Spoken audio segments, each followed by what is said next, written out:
one whole pizza. Let's cut this whole pizza in two equal parts and my each part will be equal to 1/2. Let's cut the same pizza in four equal parts and I can see that 2/4 is equal to 1/2. They represent the same quantity because they are overlapping each other. But if you look at the fractions, it's 2/4 and it is 1/2. So same quantity but different forms, and such fractions are called as equivalent fractions, which represent the same quantity but they look different. Okay, let's understand the same concept with the help of fraction bars. One fraction bar or one chocolate, and let's cut it into three equal pieces. So my first piece or one of my piece will be equal to 1/3. Then if I cut the same fraction bar into six equal pieces, next time I cut them in 9 equal pieces, and lastly I cut them in 12 equal pieces. So you can easily see that 1/3 is equal to 2/6 is equal to 3/9 is equal to 4/12. So they represent the same quantity but they look different, and so these are called as equivalent fractions. So equivalent fractions are those fractions which look different but they represent the same value. For example, if I have half, half is same as 2/4, which is same as 3/6, and which is same as 4/8, as I've explained in the previous video. Okay, so similarly I have 3/6, which is same as 6/12. They represent the same quantity but they look different. Okay, then how do we get equivalent fractions? If I have suppose 1/8, how I can get the equivalent fractions? Just by multiplying the numerator and denominator with the same number. So 1 times 2 is 2 and 8 times 2 is 16. Then I can multiply this 1/8 with 3, numerator and denominator. I will get 3, and 8 times 3 is 24, and so on. Now, can I just get the equivalent fractions by multiplying? No, I can divide also. So, for example, if I have 18/24, I can divide this 18/24 with 3 and I will get 6/8. If I divide this 6/8 with 2, I will get 3/4. So, all these are equivalent fractions.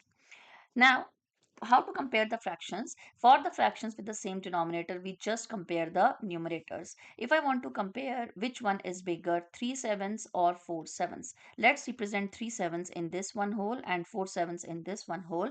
So for that, I will divide the one whole into 7 equal parts and then I will shade 3/7. So 1/7, 2/7, 3/7, and over here I will shade 4/7. And then you can easily see that of course 4/7 is bigger than the 3/7.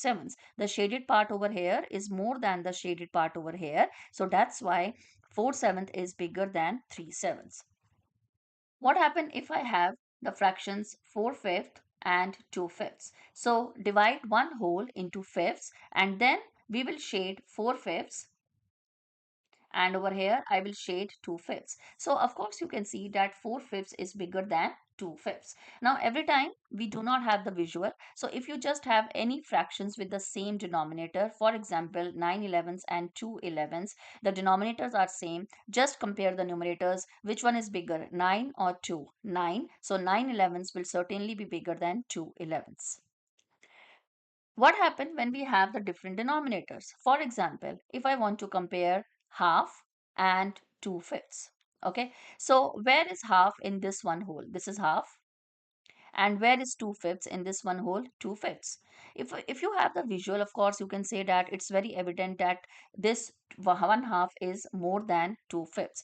But the ideal process when we do not have the visual is that we first find the equivalent fractions by making the denominator same.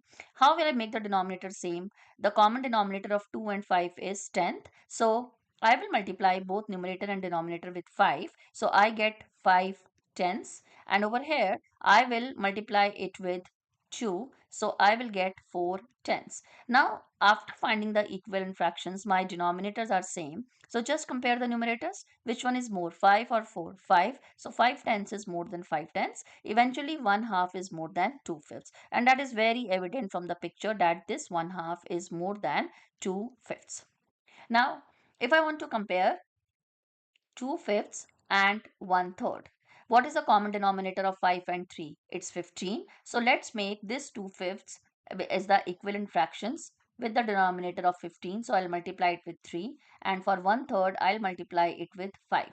So 2 times 3 is 6, 5 times 3 is 15, 1 times 5 is 5, 3 times 5 is 15. Denominators are same, 6 and 5, compare them. Of course, 6/15 is bigger than 5/15. So 2/5 is certainly bigger than 1/3.